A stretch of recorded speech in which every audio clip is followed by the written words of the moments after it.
I'll give you $100 million if you open the safe. The millionaire laughed.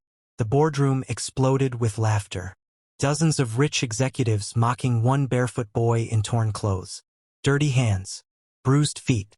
Standing in the middle of their world. The child looked at the safe. Then at the man. If you succeed, you're rich, the man mocked. If you fail, you crawl back to the streets. The boy stepped forward. Deal, he said quietly. What they didn't know. This boy came for something much more valuable. Not money. The safe stood against the wall like a monster. Tall, black, thick steel. Digital locks glowing red. This was the heart of the empire. Inside it, people said, were secrets.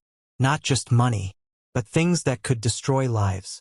The man who owned it was Victor Hale, one of the richest CEOs in New York. A man who built towers and crushed people. No one ever challenged him. Until today. Security had brought the boy in minutes earlier.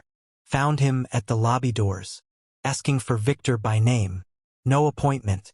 No fear. Victor had been curious. So he told them, bring the kid up. Let's have some fun.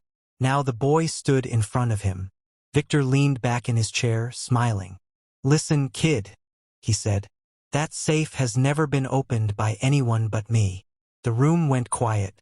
If you open it, Victor continued, I'll give you $100 million. Gasps, whispers, eyes wide. And if you fail, he added, you walk out and never come back. The boy looked up. Deal, he said softly. Some executives laughed harder. Others shook their heads. Victor raised an eyebrow. You even know what $1 million is? Noah did not answer. He just walked to the safe. He placed both hands on the cold steel. Closed his eyes. For a moment, it looked like he was praying. Seconds passed. Then a minute. The room grew uneasy. Noah opened his eyes, lifted one hand, and began pressing numbers. Beep, beep, beep. The screen flashed red. Error. The room burst into laughter again. Victor clapped slowly. Nice try, kid. But Noah did not move. He wiped dirt from his fingers, took a breath, and tried again. Beep, beep, beep. Another error. More laughter. Someone said, this is a joke. Another said, kick him out. But Noah kept going. Third try. His fingers moved faster now. Like he remembered something. Beep, beep, beep. Silence. Then, click. The lock shifted. A deep sound echoed in the room. The safe door unlocked. Every laugh died instantly. Victor shot to his feet. What? Noah pulled the handle. The massive door slowly opened. Inside were stacks of cash. Gold bars. Folders. Drives. Envelopes. Fortunes sitting in the dark. The room froze. Someone whispered, he actually did it. Victor staggered back. His face pale. That's impossible, he said. No one knows that code but me. But Noah wasn't looking at the money. He stepped closer, scanning the shelves, searching. Then he stopped.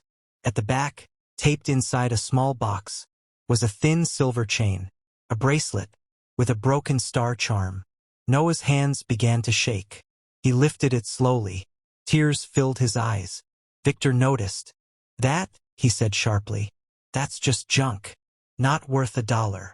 Noah turned around, and all the strength left his voice. That belongs to my mom. The room went dead silent. Victor's breath caught. Noah swallowed hard. My mother worked here, he said. She cleaned your offices at night. Some executives looked at each other. Victor stared. She wore this every day. Noah went on. She said it reminded her of me. His voice broke. One night, she came home scared. She said she found something in your office. Something wrong. Noah looked straight at Victor. She said if anything happened to her, I should look for this bracelet. Victor felt his chest tighten.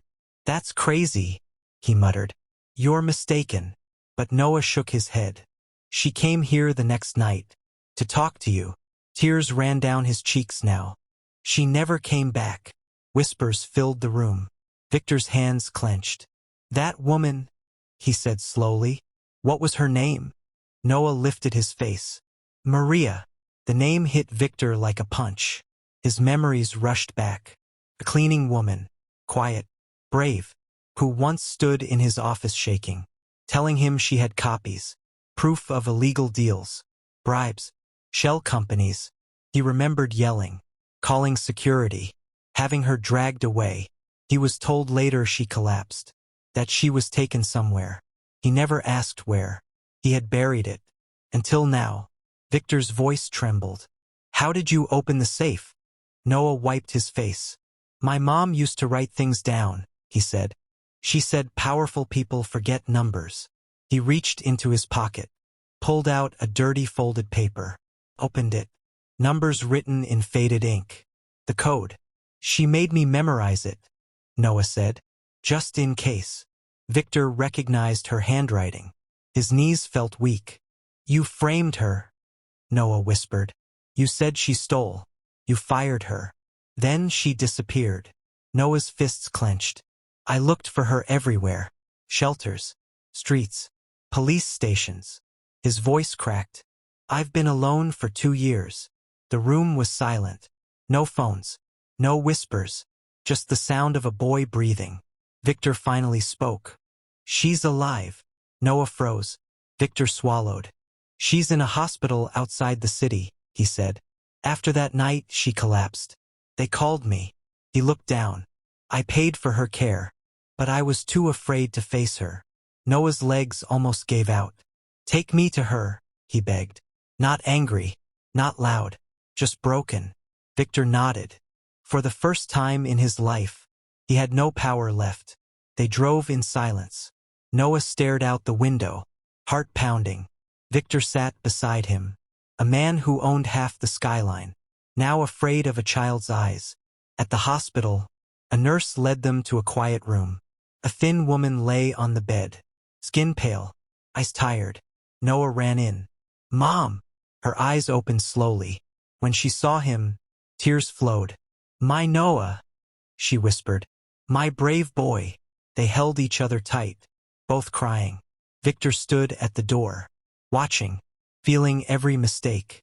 He stepped closer. I'm sorry, he said. I was wrong. I ruined your life. Maria looked at him, weak but calm. My son found me, she said. That's what matters. Victor pulled out a folder. I'm signing everything over, he said. The company, the assets, all in your name. Noah turned in shock. We don't want your money, he said. Victor shook his head. This isn't money, he said. This is me paying for what I did. Maria reached for Noah's hand. We don't need to be rich, she said softly. We just want peace. Victor nodded. For the first time, his eyes were not cold. They were human. Weeks later, news broke. Victor Hale resigned. His empire changed hands. No one knew the full story, only that a boy walked into a tower and walked out with his mother. Noah still wore torn shoes, but he smiled more, because he found what mattered. Not gold, not power, truth, and love. Sometimes, the smallest person in the room carries the biggest courage. And sometimes, a child can open a safe that a powerful man kept locked inside his heart. If this story touched your heart, don't forget to like and subscribe. More powerful stories are coming.